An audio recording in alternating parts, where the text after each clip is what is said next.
that we hold in our hands the capacity with the technology to capture multidimensional things when you vibrate at that rate. We're going to see evidence of it today.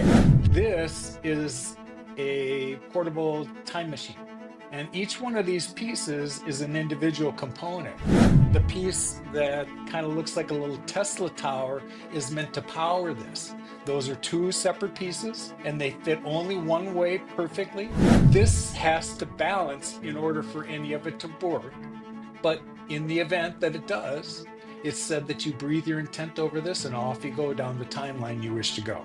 Kumu hands me this red container and said, if you want to know more about your light journey, this is for you. At an eighth of a teaspoon a day, I will ceremony with this, and my DNA cracked open. Now I'm fascinated. It happened twice. What the hell is this? And then one more time, I hear it coming from now behind my head, and I feel a sensation of energy that just goes. When we started to do things and understood enough about atomic energy back in the 40s and the 30s, when we turned that into an atomic bomb and showed them what we could do to the planet when we dropped it on Hiroshima, that was the point at which they decided no more hands off. We're not going to allow humans to destroy a cosmic asset. And so we're going to begin to step in. Now, what forms was that going to have to take? They still can't interact in this density. So that's when you heard about the people that Dolores Cannon was writing about. Here's the first wave of beings like that that incarnated here so that we could affect a change once we would wake up to understand what our purpose was in this incarnation. And I suspect I'm one of them. Here is where the light baton actually got passed from their realm to this one. And so I carry that code and have had it since, given the parameters of non-interference. But even that veil's been lifted, and things are being shown to us right now that we were unaware of before in preparation for what we're about to go through.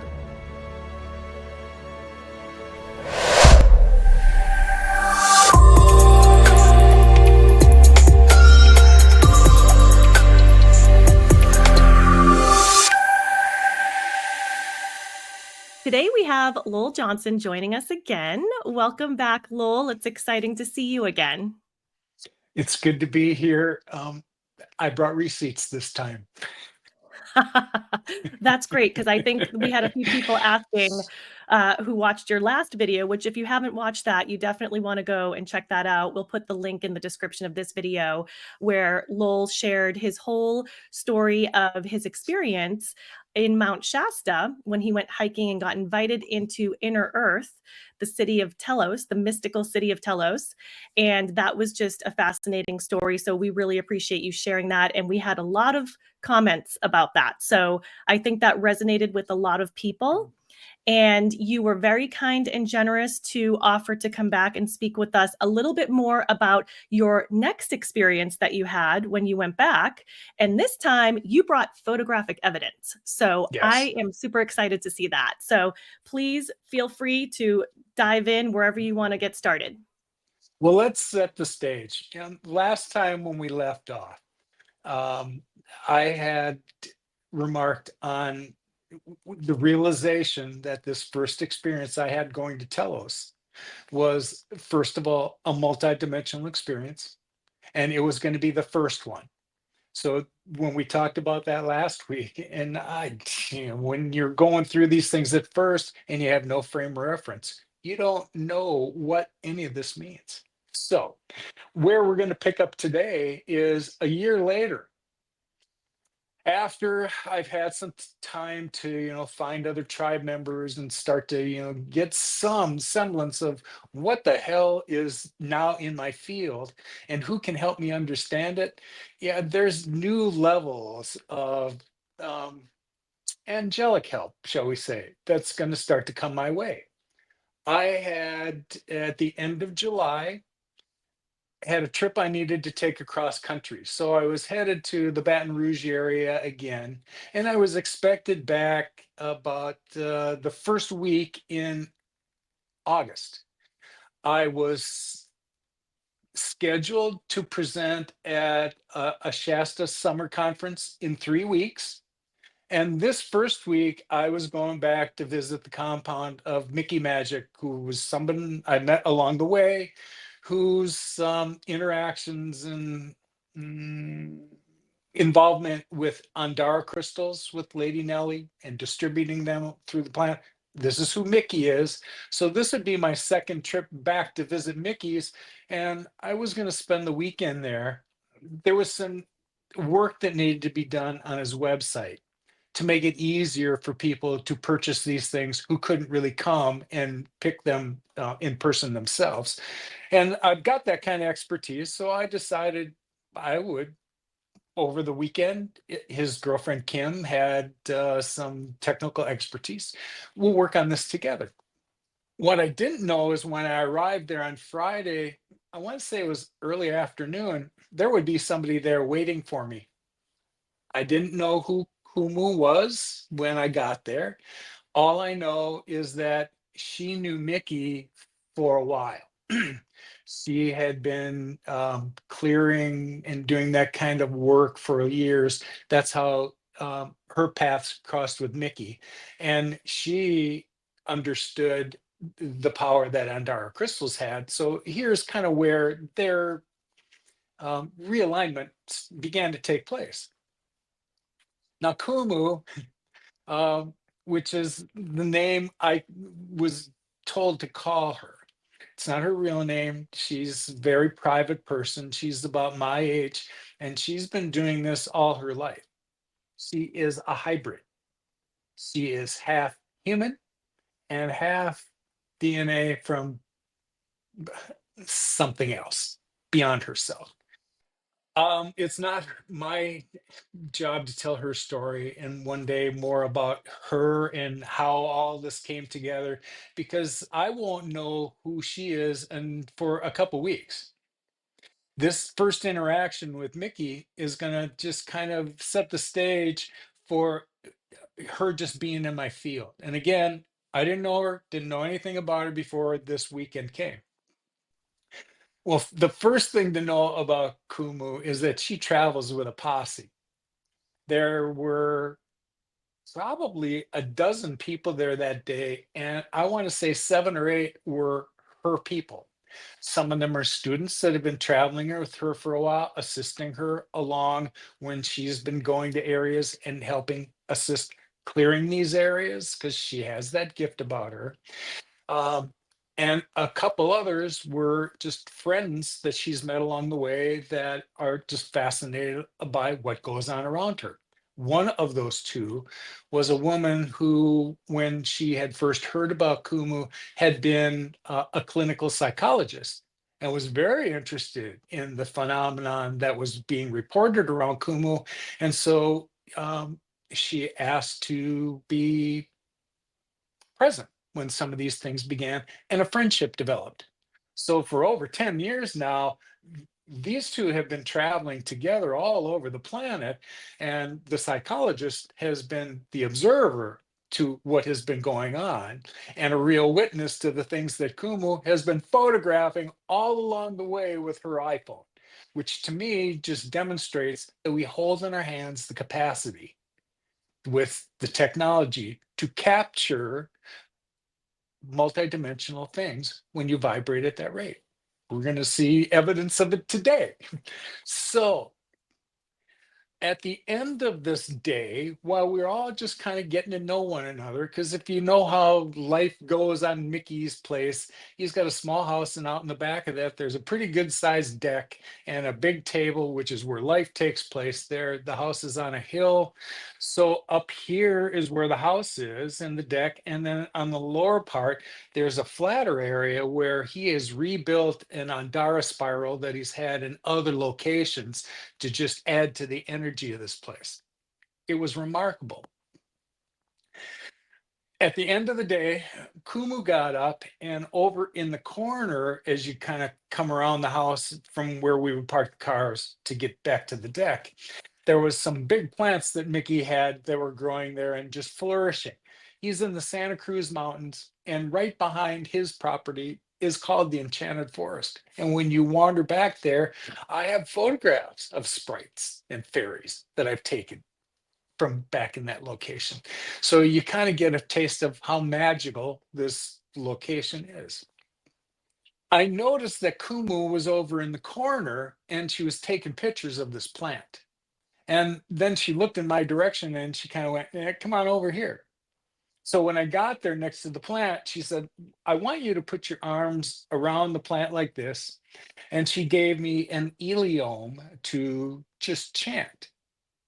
And so I did for about a minute until I felt silly, and then I, just stopped and I turned around to face her. And well, by that time, she was done with whatever she was doing.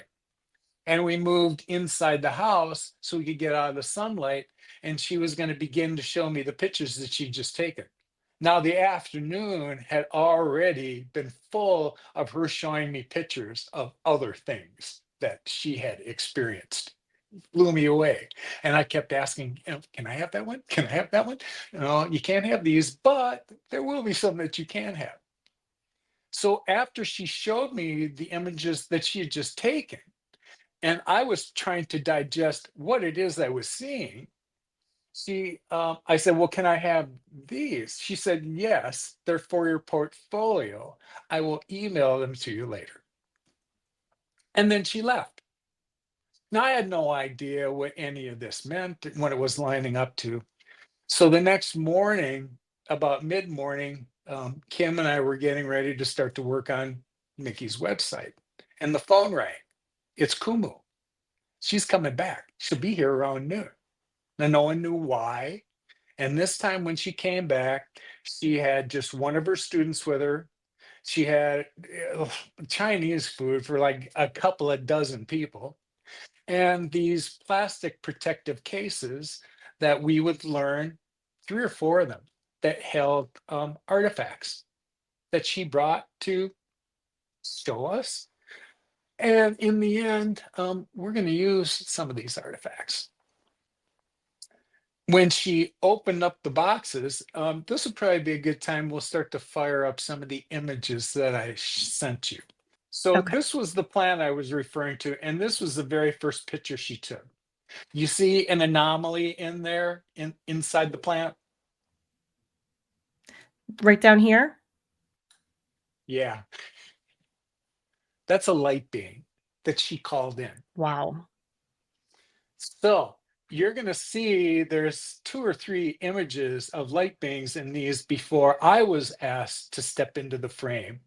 So if you want to move to the next one, we'll just see another variation of the light beings that are here. Oh, well, this is like the third one. So here is after she's asked me to engage, the light being is going like in my third eye and out my back. Wow. And then immediately after this, the next shot will show me receiving my downloads. I have this frequency that is always there that emanates from just about the same spot that I know when I'm receiving downloads. It'll And take me a could you while to feel kind of that? understand. I Not this first time around because I wasn't paying attention to the sensations. I didn't know Mm. what to expect and I didn't know what to listen for. But oh, we're going to have an opportunity to learn those things soon, Lowell, so that I can understand when they're in the vicinity. And there is a sound associated with it. And there's a feeling that you'll get that's just energetic that just passes through you when they're in the vicinity. So here is at the point at which she left. So if you go to the next image, there might be a couple others from the pictures. Oh, this was the next day. Okay, so here is one of the artifacts that she brought along to show us. These are pipes, they're ceremonial pipes. There were 3 that she brought. And if you knew anything about Kumu's upbringing, she's Hawaiian. Now let's stop here for just a moment. This was the first pipe that she pulled out, and it wasn't shaped like anything I've ever seen before. Um, you can kind of see it, that drinking bottle behind it. Well, that part of the pipe right there is actually where, the bud goes into, and then the part where her fingers are holding it on the end, that's actually the mouthpiece. So I've never seen anything shaped like this. But what fascinated me was whatever is scribed on this thing, I want to understand what it is. Something just kept telling me there are codes here for you to understand what they mean. So I wanted to just point out, first of all, that whoever gets to see these things, very few people ever get to see them, much less hold them, much less photograph them, much less use them because, oh, we're going to do all of that today. She wanted to make sure that we saw all the indications on what she was going to show me of alien influences. And when I asked how old these things were, she said 30,000 years old or so. Now, when Wow. asked, because many people say, well, where'd she get them? She told me that she was given the coordinates where to find these things and then sent people out on her behalf, telling them that you may find other artifacts when you go there. And I don't care what you do with those, but these, you need to bring these back to me. So this was the first one. And I didn't load up all the images I had because I took detailed pictures of every side of this because there were codes that were different on all of it. But I did take a few. So if you want to go to the next slide, so that's the actually would be the top of it, and just see all the codes that are scribed in here. I would love to get inside the head of the guy that put these here to find out, what do they represent? How long has this been here? What is this material? Because it's not bone or stone, and I can't tell you what it is, but it's nothing that I'm really familiar with. So if you go to the next slide. Quick question. What exactly were they smoking since it's a pipe? They used plant medicine, just like we were going to. Okay. And if you can see on the All right. table there, off to the right, yeah, that's a bud from Nana's plantation. This was the very end of it. See any influence Ooh. there? Yeah, I think I recognize those eyes. Yes. Now, who is carving these things 30,000 years ago with that Right. kind Right. of idea influence? If you Right. go to the next one, I think there's one more shot of this one, and it shows Well, the what's bottom. also interesting, Lowell, I think about this one is, they do have the ancient skulls that where the head was so elongated, and that kind of is almost like what's represented in a way here too, it looks like. Yeah. I'm glad you pointed that out because that's an And a important third thing eye. to mention. Yes. Now, if you scroll in on this, or zoom in a little bit, Oh, you look can at see a being in it. See their face on the top where your mouse Yeah. is, Yep. and then see where their arms are folded underneath that. Right. Whoa. Oh, yes. This And that is third eye reminiscent of again. a being. Now we're going to get to the next pipes, and here's where I was curious to find some commonalities between them. This was the next one I saw, and there's a lot of stuff that you can't really appreciate because of the patina unless you zoom in and you take a look at it. But on the Yeah. top of it, I had taken a close up of right across the top where it looks a little whiter. It almost looks like a Mm. being that's kicked back on a lounge chair and it looks like they're smoking, Mm. right? Oh Yes. yeah, there That it looks like is. smoke right there coming out of its mouth. Yeah. Exactly. So this is the third pipe. And this one and the other one that we just saw, to me, just appear to be a little more Incan, if you ask me about that kind of influence. That looks Mhm. more like an Indian. And so when I was going to start to look between the three of them to find common symbols, you see the one on this one that looks a little bit like a teepee? I thought it was maybe a spaceship. Oh, whoa, we're going to get to that. But just the nature of that symbol, if you look at that closely, we're going to see the back of the pipe we were just looking at, and that Okay, same symbol is on that pipe as well. So got there's it. something common between these two, whether they were used by the same civilization or not, I can only speculate, but that Right. symbol shows up on both of those pipes. Interesting. Okay. So you can keep going. Yeah, here is where if you zoom in and on the left-hand side, see it Oh, right in under here. the patina? There it is, same symbol. Yep. And before you zoomed in, oh yeah, you can see the representation of an alien face at the very bottom. Oh, look at that. Yeah, those are the eyes right down here, and then again, the shaped oblong-shaped head. That's right. Wow. So from here, we go to, I can only call this a medallion because I don't know what else to call it. You can see on the Mhm. bottom, there's a little alien face on the bottom of it as well. But you kind of Yeah. have to just let your mind wander a little bit and Mhm. understand what hybrids are. That to us, this is a representation of a hybrid giving birth. The next image, and you'll see what the reverse side looks like. Oh, Now, the baby doesn't was it born. look like exactly they're presenting it to the spaceship, right? Oh, wow, look at that. That's the spaceship right there, and then there's the Correct. baby and the Yes. parent. Look, this looks like a little rocket ship right here too. I can't tell Right. if that's a plant or not. I don't know. But I'm open to anybody that has some other interpretations other than my own. Just remember, this was done like 30,000 years ago. Right. Now, Yeah. I That will is say down here, nuts. that looks like a little bit of like a picture of a car almost. That's kind of what I was getting at the very bottom. It's hard to see Ooh, with that. I see what you're saying, Tara, with the wheels. Right. Wow. Oh, I did not see that. Okay, let's go on. We have a couple other things to cover here. Okay. This is called a phoenix. And when it needs to be called into that kind of service, it's a weapon that uses sound and vibration. Okay, interesting It how it's shaped like a gun. exactly didn't have a nick on it. I looked everywhere to Yep. find some kind of something where it dropped or scratched. Nothing, nothing. I just wanted to hold it to see what it felt like. And although it felt like stone, it wasn't. So whatever it was made out Huh. of, I don't know. I just thought that was an interesting piece.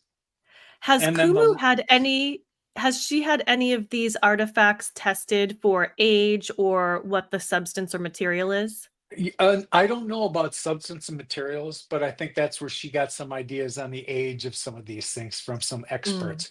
She has a broker in Turkey that she worked with. And I'll hear about him later because she came across a blue, she called it andara. Whether that was a material or not, I can't say, but I did happen to see this thing, a blue crystal skull. She had it Oh, in her possession and wow. got it from this Turkish dealer I was telling you about. And when he heard about it, somebody had had it in their possession for a while, and the experience they were having while they had it wasn't pleasant. Oh, is that because Something their about the DNA was energy not around it, it yeah. wasn't right. So when Huh. he reached out to this broker, the broker knew Kumu liked to find these types of things. And so when he told her what he'd found, he said the seller has this piece and he wants $4,000 for it. Now, it might have been worth that. I don't know. Who am I to say? It was unique for sure. And I hadn't seen anything like that. I've seen plenty of crystal skulls, but I Mhm. had never seen a blue one like this. And it was the Yeah. same size as everything else I'd seen. When she heard that, she said, well, I don't have $4,000. 2 days later, she'll hear back from the Turkish guy. And what he had told her is that he had been given a name, whatever this crystal skull had a name. And when he heard it from the guy that held it, he didn't understand what the interpretation meant. Well, when he found out what the interpretation meant, the name that the skull was given was forbidden. Well, he was forbidden to having the crystal skull, and that's why it behaved the way that it did. So it needed to Wow. get back in the hands of somebody that knew what to do with it. And so the next day after that, it was ready for Kumu to pick up for $199. Which I'm sure she just happened to have, right? She did have that. I got to see it, and that'll be a part of, I don't know that I had the picture included in here, but I will see it in a few weeks from what we're seeing here right here. So let's go Oh, that's to, exciting. there's one more image here. Yes, this. This is a portable time machine. And each one of these pieces is an individual component. That thing that kind of looks like a turtle shell on the right Mhm. hand side is actually, when you turn it over, Yep. there's 4 prongs underneath it. So it fits exactly where it's supposed to in this base, which is also carved with some type of information. The piece on the top, you can see it, it has like an eye that we're seeing Mhm. in this position. Well, if you turn it over, it's a different view. And when you remove it all together, there's a different view underneath that. The piece that kind of looks like a little Tesla tower is meant to Mhm. power this. Those are 2 separate pieces, and they fit only one way perfectly. This has to balance in order for any of it to work. But in the event that it does, it's said that you breathe your intent over this and off you go down the timeline you wish to go. So I wonder what activates this. Is it DNA? Is it consciousness, intention? Like, what is it that would make this actually operational? I believe it's based on your vibration level. If you Mhm. vibrate properly, these tools will work for you. We just had to reach the level where we understood what they did and then how to activate them. But man, these things are coming out of the woodwork for a purpose now, gang. These have Mhm. all been hidden for humanity to use later somewhere down the road. Guess what? We're down the road. And Yep. here they're revealing themselves to us because there's actual purpose we can use for these things now. Mhm. Yep, So absolutely. let's go to the next one. Hey there, listeners. If you're enjoying this conversation, please consider giving this video a thumbs up and subscribing to our channel. And let us know what you think and leave a comment below. We would love to hear from you. Your interaction with us really does help us grow our channel and continue to create more content just for you. So thank you so much for all of your support. We really appreciate it. Now back to the show. By this part of the day, it's getting to be 5 o'clock, like that the day before yesterday, or yesterday, when she started to take some pictures, same time of day. This is down at the area I was explaining that is the Andara spiral. And so Kumu asked Mickey and I to come down, and she wants us to, she's going to photograph some things while we're in the middle of the spiral. You can see there's the head of a white angel that's actually in the middle of the spiral that Mickey put there about a week before. It had always been anchored by a huge, like 150-pound andara that used to be outside Lady Nellie's window that she looked at every day. When she passed along, she gifted it to Mickey, and now it anchors his spiral. So anyway, we were just waiting, sitting on this little place, waiting for her to tell us what she wanted to do. And we didn't know that she was already taking pictures. That is not sunlight that you're seeing there. And if you look really closely, doesn't it look like I'm holding something? It does. It looks like I thought you were looking at your cell phone. I didn't have a cell phone in my hands. In fact, I didn't have Taking a anything in my selfie. hands. If you zoom in, it looks like I was holding what I thought was like a baby dinosaur. And then someone Oh my whispered, goodness. It looks like a snake almost. good. Someone whispered, that's a serpent. Yes, That's that's what I see. Shiva rising to protect you. And when I said from what, they said from what's about to come. So if you go to the next Wow. image, that is Shiva swooping in to protect me. Mickey and I are going to move to the middle of the spiral, and the next pictures you see are light beings that Kumu has once again called in that is going to interact with us. I can see this form in front of me. It's so dense, I can't see through it, but I can see around it. Mickey's girlfriend is sitting at the end of the Andara spiral there at one of two benches that's on the end there. Around this, I can see her, but I can't see through this form. And as the pictures go on, that gets thicker. And what is that exactly? Is it an energy form or is it a They're being? What light beings. this Andara spiral, Lowell, what is that made out of? It looks like crystals. It's a little hard to tell because it's kind of blurry, but Andara is a oh, special kind there you of go. crystal. And Mickey's been around them for a while. Okay. They were found on Nellie's property, and he's been distributing them all over the planet for a long time.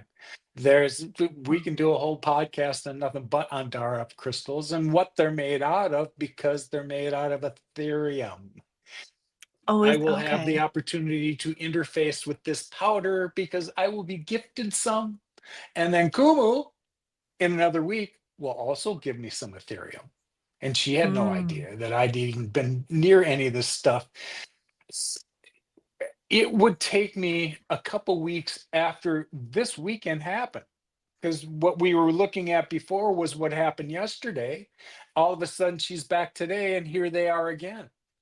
I concluded that when she took those pictures around that plant, when I was in them, that there was some condition that I must have met, or Mm. they wouldn't have come back Saturday, right? She wasn't Right. expected to come back the next day. Why did she? Well, I think it was because there was a baton that was supposed to be passed with these light beings and myself and Mickey that wouldn't have taken place unless she did come back. Mhm. So Wow. you can look through the rest of the pictures that she took while she was here because they're just magnificent. But at the end of this This, day, by we'll the way, decide we're going to be this in looks like a Shasta. giant light ball. It Yeah, a fireball. when I was trying to look through it, Yeah, it almost looked fireball. like I was trying to look through sunlight, and it was so Yeah. dense I couldn't see through it. But again, it had form because I could see around it. I have a Mhm. question. So Yes, you're in this crystal maze, it looks like. I don't know if it's a maze or if they're continuous circles, but it's a spiral. are there thank you, a spiral. Is it all crystal? Like is some rocks? Because it looks like that's peridot. Is that how you say it? 'Cause I have rhinestones, They're we call it all peridot. andara crystals, and andara crystals came in lots of different colors. Different colors. The material, what science does know about andara crystals, which isn't everything about them, is that there are 70 monatomic metal elements in them, which is what determines what color they are.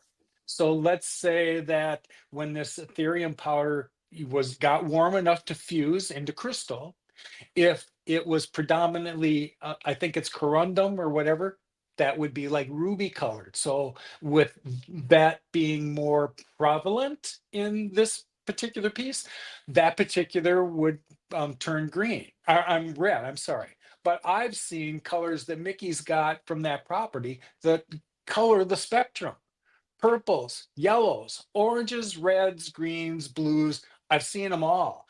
Most of what's here are they're called root beer. They look like really, really dark. Well, they're great for your root chakra. They look that color. And then there are champagne colored ones, and they come in different tints. You can find green tinted ones, blue tinted ones, yellow tinted ones. They're just phenomenal. But Andara crystals are made from prima matra. This stuff is creation material. And the beauty of it is that they hold consciousness. There's a difference between the Andara crystals I've been around and just crystals that I've been around all my life.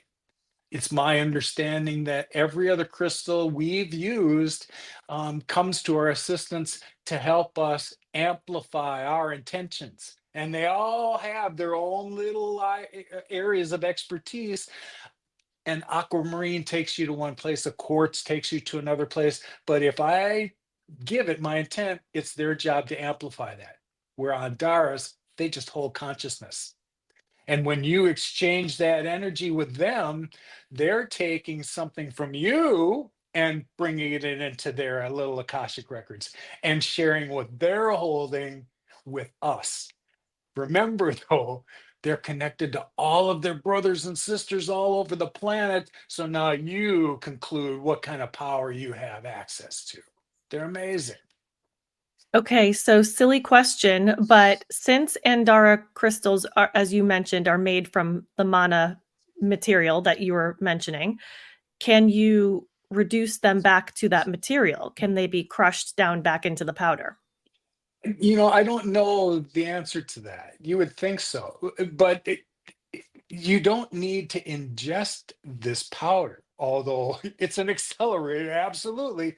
You'll get the same result from just being around, holding an Andara crystal. When it's in your field, you'll get exactly the same connections that ingesting it would have had.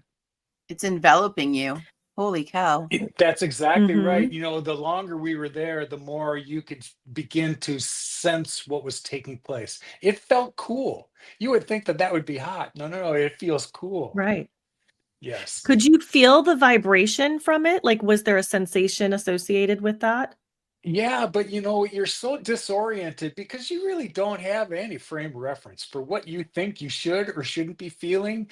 And I won't Mhm. really understand what this is feeling for another like 10 days.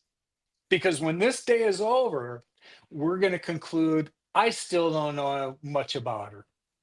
But I do know that in 10 days, I'll be in Shasta to present. And she's also planning on taking some people to Shasta the week before. So we decided that she's going to arrive on Sunday. I'll be there like Wednesday of the week before the conference. And somewhere in there, we'll have time to kind of get better acquainted. Well, that day came Thursday. We finally find some time, common time, while we're there. And let's scoot along in the pictures, and I'll take Okay. you to what's about to take place. Oh, this is the last image that she took. And it just, when you take dimensional images like that, it always looks like you're leaning. Right, it does look like that because the tree looks straight, but then all these other things, you guys look like you're kinda leaning. Isn't that funny? Yes. hmm So And what do we have here? when I finally see her on Thursday, we uh, took our chairs and found a little campsite that was open up at Panther Meadows, if you know where that is in Shasta. And so for the next 45 minutes, she's going to tell me her story. That's how I found out about, her hybrid beginnings and how all that panned out, what she's been doing since then. And when we got to this particular stage of the discussions, she had informed me that Sunday when she got here, she made a trip to innerearth and brought these back. Now, what you see in the middle of my hand, there were about 5 stones that size. And the one kind of closer to my finger, that was just a shard of one of these. But when I look closely at this, it looked like obsidian that had been like infused with green and blue andara in it. Mhm. And I was just Hmm. fascinated by it. I gave her the big one back and she said, "You can keep the shard." She had a little plastic bag that they were in. So there was the shard and some dust from this stuff. She said I could keep it. Later in the week, when I get to Shasta and I spend a little time, there are a number of crystal shops, but there's one in particular, kind of one block off the main drag, called the Crystal Matrix Gallery. And it's run by a guy named Maziba. If you ever go in the shop and speak to There him for doesn't a ever little seem to while, be anybody named like Bob. Like, everybody has very unique Maziba names. is absolutely from somewhere else. And I was introduced to him by Mickey and some others. And so he's a little bit, you got to get used to him a little bit. But once he's dialed into your energy, he can tell you many things. And I thought, if anybody could tell me anything about this stuff, it would be him. So I took the shard over to him, and when I explained where I got it from, he put it under a light on the counter and he said, "Oh, well, I don't know how this came through inner Earth, if that's where she said she got it, but this is from the Heart Nebula." And I went, "You mean the Heart Nebula, the constellation in the sky?" He goes, "Yeah, yeah, yeah, that's where it came from. I don't know how it got to inner Earth, but that's where it originated from." So he Wow. kept the shard. So if I need to know where any more about it, the guy who knows more about it is the one that's in possession with it. But there's a final scene with the light beings that we're getting to, and it's going to be played out in the Shasta era while we're there. So all of what took place up to now was leading to something else. And so Kumu hands me this red container and said, "If you want to know more about your light journey, this is for you. You're under no obligation to take it. But if you wish to know more, what's inside here is for you." That is what was inside. That, according to her, is half Ethereum, which I am familiar with, and half Mhm. light.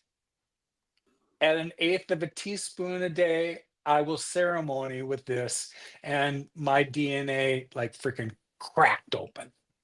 This is the result of, she's due to leave Saturday morning, and she's in town with three other people from Miami and headed on Friday night to a private property, a guy named James. And on James' property, he has this energetic pyramid. Kumu's been there many times before to take advantage of it. And she was going to bring these people from Miami to this and invited me to go along. I thought I was a tag along at the last minute, and I will find out very differently when I get there that night that, oh, no, no, see those four poles, Lowell? You're the fourth person. So I'm going to be involved in whatever ceremony is about to take place. Before she begins, in the center of this, while we have our chairs positioned in each one of those four corners, she starts to bring out the artifacts that I had seen before and just laid them out in the middle for others to see. Nobody is touching them today, though. No one's getting any close to them. So this isn't an experience like I had before. And the moment I thought, well, no one else is touching them, I thought, just keep your mouth shut and be grateful that you got to before. And here is where I'm going to see two more artifacts I had not seen before. One was the blue crystal skull I was referring to, and the other would look like some kind of meteorite, but it had like melted copper on it. Where it came from, I don't know either, but this wasn't from around here anywhere. So on Friday, I will participate in this ceremony with them as well. If you go to the next picture, Quick Kumu, question on that. Do you know what that was made from, the pyramid? it's some type of Russian metal that is Okay. energetic. I don't Okay. know exactly what, but that was how it was described to me too. Because we were recently at a conference and we both got they're basically copper halos. And in fact, we did an episode on it that will be coming out in December, and it has healing qualities. It's basically something that creates a 0 point energy field within the Yes. copper ring. And the people who make it also have a extremely large triangle pyramid shaped unit that they also made also out of copper. So copper is some sort of conducing type material. Yes. It's a And wonderful conductor for that. yes, and people sit inside of it, and it has a lot of great healing qualities. It opens up the third eye. It creates a lot of light. And so anyway, it's just really interesting because we just saw this recently, and then now you have this in a picture here. So there's Oh, obviously something yes. to that. It has the ability to channel energy. Kumu would hand me this before the ceremonies began. Didn't say anything more about it, but just to focus on it. And I won't have any idea what this represents until during the ceremony, I'm off to Egypt. I won't Okay. know that this is representative of the star beings because that's what this bird represents in Egypt. But during this ceremony, while I'm in a meditative state, I will see myself lift off the top of the Great Pyramid and open the halls of the Akashic records for all of humanity because they're no longer secret. We've reached Mhm. the time when the Akashic records have been reopened to humanity, and the last two of the emerald tablets that were forbidden for us to know are no longer forbidden once we can get our hands on them. So this was the end Mhm. of Friday night. We got back to the place where all these people were staying in Shasta. There's a Best Western there. And it was right before midnight. I was saying my goodbyes to all of them. And when I got over by Kumu, she said, "There's one more ceremony I'd like you to participate in tomorrow. So we're going to go out from here. Why don't you just meet us here at noon and we'll all drive out together?" Now, she had been scheduled to leave the next morning. So something else happened that changed her schedule. So here is where we will go the next morning. This is between um, the Shasta area and Weed. This is on a road headed to Oregon, out in the freaking middle of nowhere. So I can see why this area had been donated as a veterans memorial. There was a lot of space. Inside of it, there's a beautiful sculpture garden. And all of the sculptures had that kind of alien looking form, all Yeah. like 8 or 9 feet tall in Wow. just different positions. So when you kind of drove on the property, Kumu has also been here before and it had some ceremonies.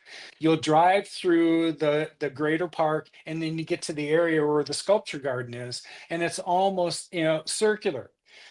There were 4 vehicles and 12 of us that were there. I was coming in last, following everybody else. So when they all got in, we got to this place where it appeared as though we're going to park in this circle. And then there was like spines that went off to each one of these sculptures.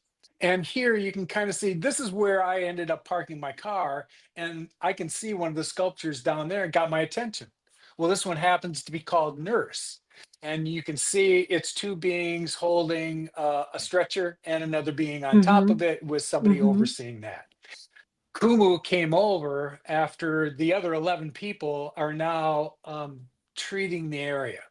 They're preparing it and asking permission for what's about to take place.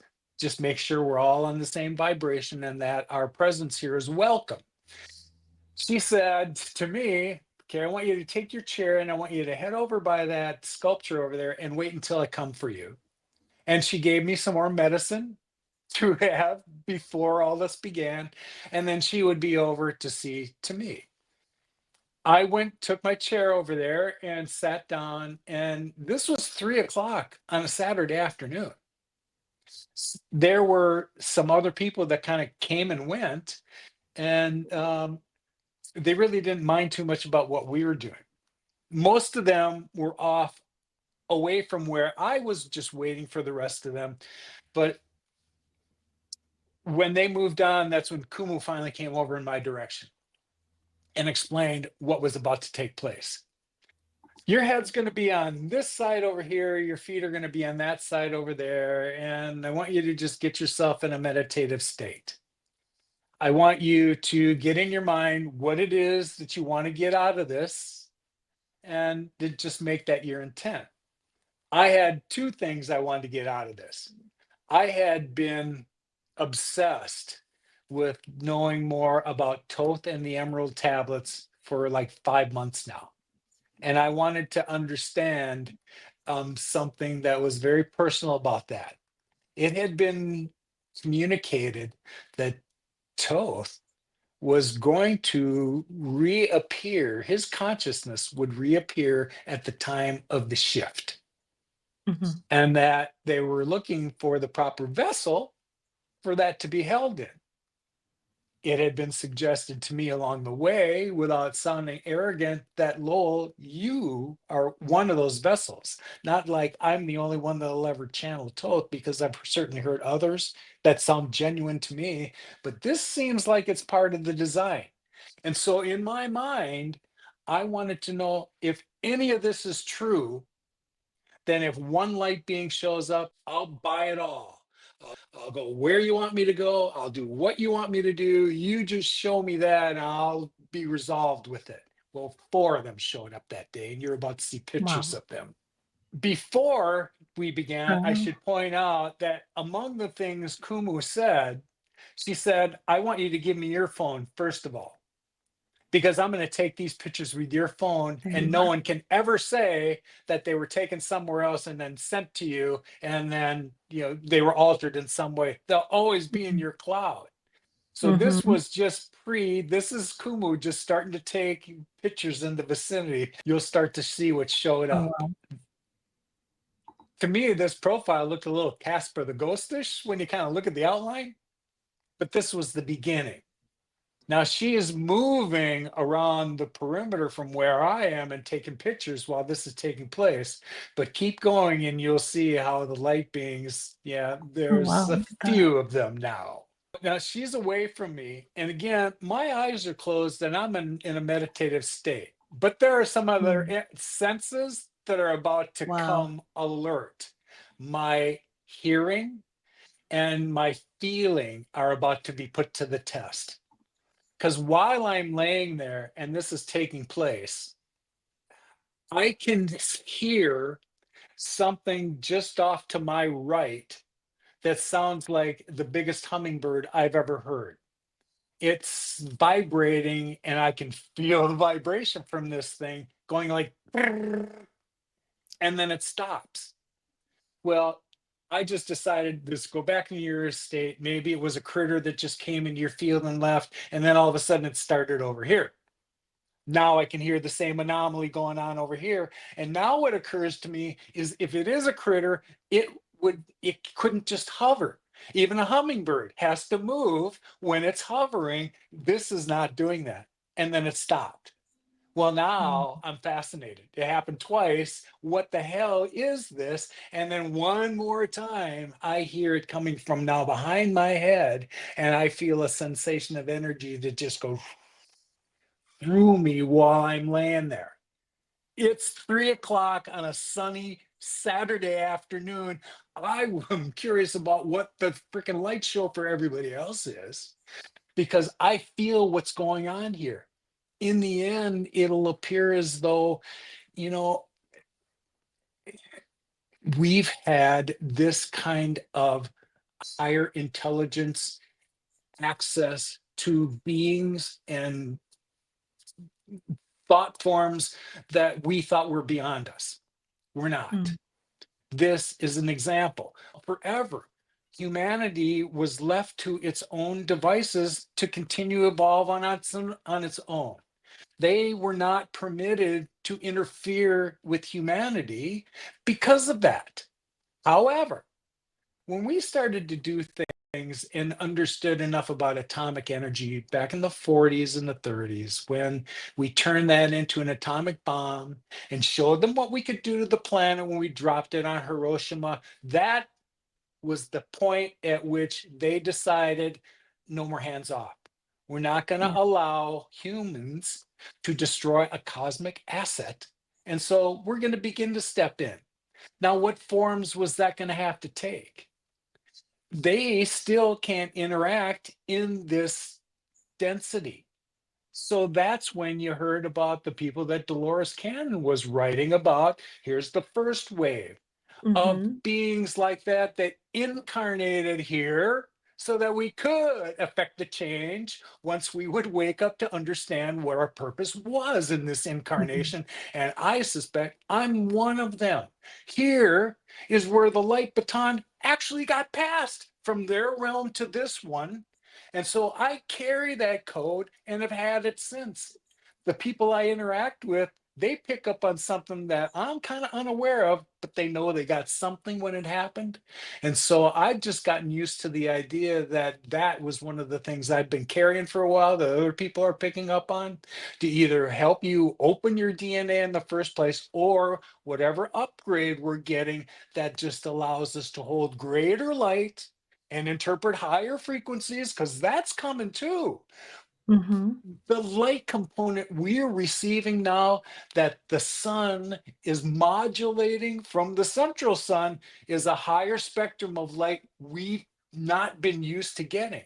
And so these cellular changes that have been taking place, unbeknownst to all of us, are adapting our beings so that we can hold that greater light coming and higher frequencies. These are all the preliminary things for us to evolve into new earth, because it's happening at such a rapid rate, kids. This is why it's coming at us the way it is right now.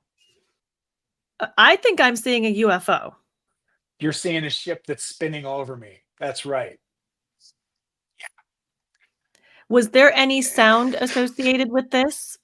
Just that sound I was telling you about, when I sensed the light beings, when I thought that they sounded like a big hummingbird. I'll get some validation from all of that when I leave, because there is a woman that I noticed as we came into the property. She was sitting in a chair, kind of in that area where the circular drive was. She was wearing white, and Kumu knew her. Apparently, she's been there to hold that space for Kumu in the past. Her husband, it turns out, is the caretaker for the entire memorial gardens.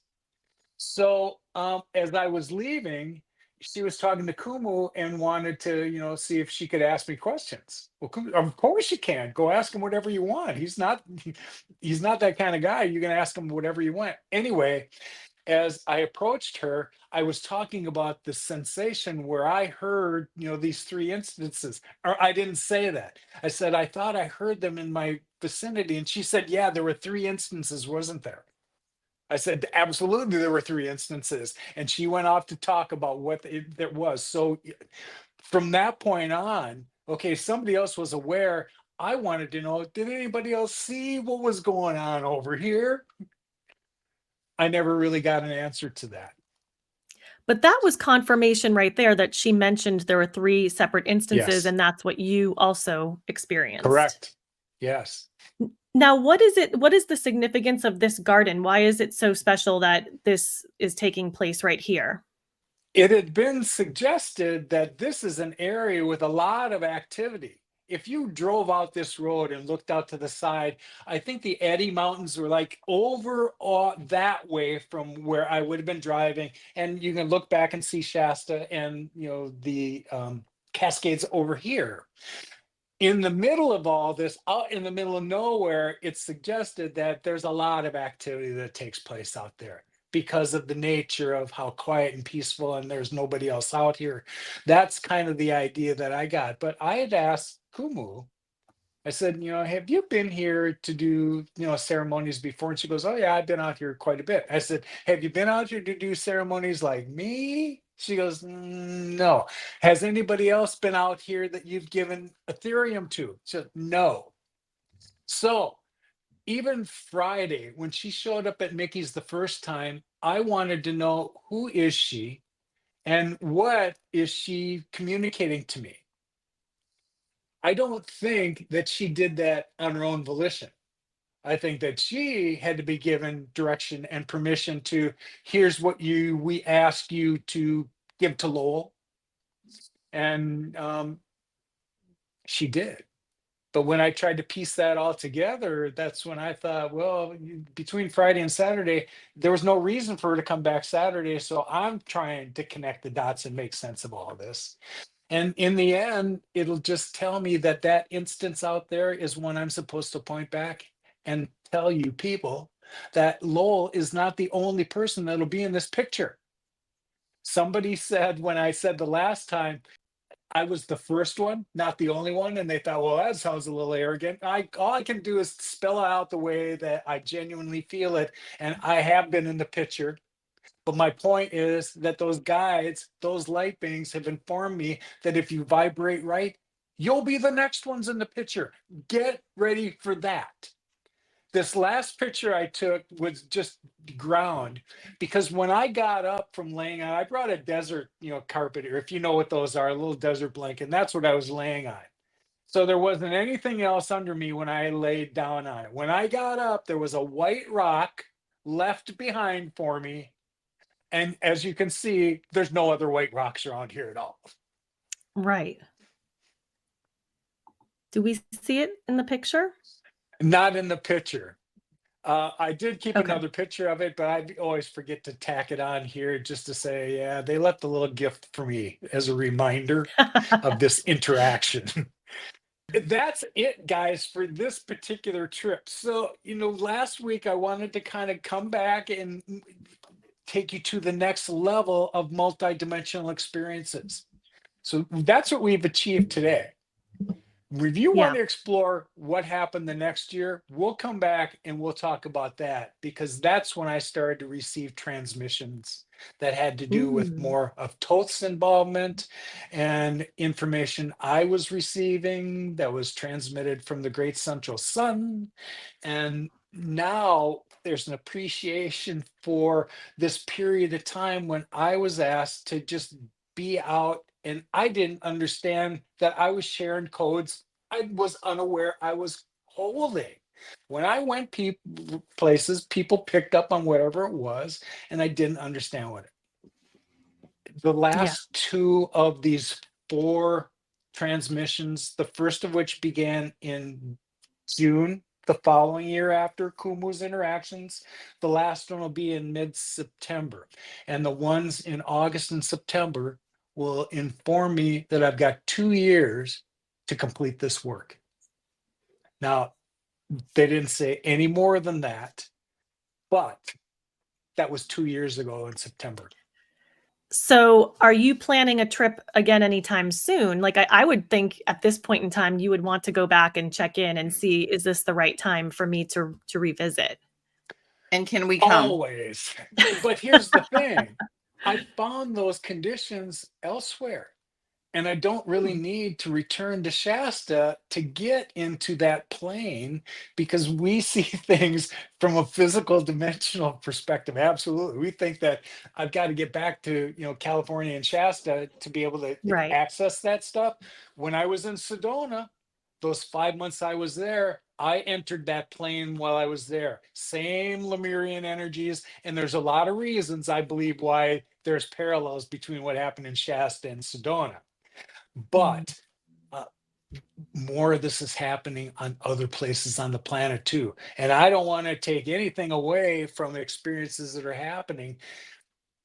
It's my conclusion that these energetic places are getting easier and easier to find, so that they won't be difficult when the time comes. These golden tie allotments of these areas that are predisposed to this higher vibration already, they're drawing people to them already for reasons they don't understand. And some of them were sent there to assist in the clearing process to begin with. Others just went there because they just felt like they were supposed to be there. Well, if you start to pay attention to all the alignments that are taking place on the planet right now, these are areas that are well known to us and seem to be prepared for what's about to unfold.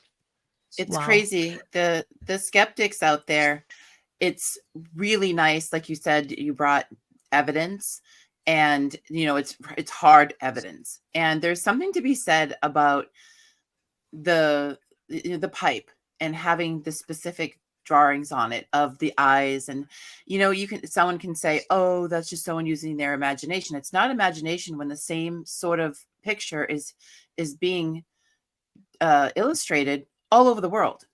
It's Yes. not, Billy Carson talks about that, like, the hieroglyphics and stuff. And it's like, it's not a coincidence that some pictures come over and over and over from thousands and thousands of years ago. So it's great that you had that. And then one step further, I bet if someone says something like, and I'm talking from a former skeptic myself, oh, that's just light. That's just light.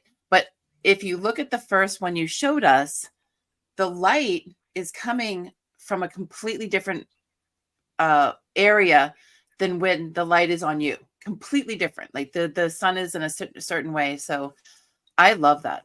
And it's like amazing. It's good for people to hear those perspectives, Tracy, when they're seeing things that they've never seen before. And you have to start to look at the real nuances between that. It would be reasonable, had I never seen that before, to think that that was some rendition of the sun that was coming through there. But you didn't have to look very far to see that the sun was actually coming from over there. Oh, wait a minute. This is not what I thought it was. The purpose for all of this um, isn't that I'm here to tell you in definitive fashion what to expect. These are the things I've experienced, and you may not resonate with them, but it doesn't take it away from my experiences, guys. And Mhm. I love you all. I send you all love and light until the day that your openness is open enough for you to experience something that you have not in the past. Those binds that we put on ourselves because of something that we've never experienced before can't possibly be true. Man, if I could help you break the chains, it would be there first. Instead of saying that can't possibly be true, start to say, whoa, what if it is? And that's when things changed for me. That's when things started to show up and the proof started to show itself to me. I wanted to just point out again that anybody that's holding an iPhone, I'm telling you, if you're vibrating at the proper level, you have the technology in your hands to record the things I just shown you. End of line. Because that was used to record my things. Well, I think it's so important for us to hear, and we've said this before, but hear from firsthand accounts like what you're sharing. Because just like you said, until someone shares and it opens our mind up to what the possibility is, until we hear that and integrate that and recognize that that is a possibility for us too, that will allow us to have that experience. But up until that point, if you're closed minded about it and you're questioning it and just doubtful all the time, then no, you won't have that experience. So, we Right. had this talk with somebody else recently in another interview, and she was explaining that it's in the information's in the ether, but until one person has the awareness of it, then it's like it's mass consciousness. Then all of a sudden we all have the awareness of it, right? Yes. Same when the first person ran, a marathon, 26.2 miles. Up till that point, nobody even thought it was possible. Then as soon as that person did, all of a sudden everyone else was able to do that. So it's the same concept, and that's why it's so important to hear stories like this, Lowell. So we just thank you so much for sharing and sharing all of these pictures with us as well. And I think we definitely would love to hear about your experience in Sedona also. So maybe we can have you talk about that to the audience as well, because I think the Yeah. first interview did great. Everyone loved it. And we thank you so much for that. And I think people will really appreciate this information also. And we just want to thank you so, so much. And before we wrap up, is there any final thoughts that you'd like to leave with anyone listening today? you know, uh, I could see it on Tracy's face as we were just beginning all of this, and it's a lot to take in. Really, I suspect, like me, when I pored over those pictures that were given to me over and over and over again to just understand what I was seeing. And I suspect it's going to take people a little while. Now that you've asked for proof, here you are. It's going to take you a little bit of time to want to go through all that again. I put most of those pictures and a few that we didn't share. Most of those are on the website too. So people want to go back and look over them and in a little bit more detail. That's why it's there for that purpose, so that you can start to come to terms with this stuff. And I can't tell you how many people I've heard of that have had their own experiences that didn't have any freaking touchstone to kind of explain what the hell was that. That is more of the reason why I share what I do, so that it lends some familiarity to things you've already experienced. Because if you're an experiencer, Those are the people I want to hear from, not talking heads talking about it. Those are the ones that have real value and real content to share. And again, thank you for sharing your experience. And that is your experience, as you mentioned, but you are allowing all of us to participate in that process. And we just want to say thank you so, so much for that. We really, really appreciate it. Thank you. Thank you. Thank you for inviting me again.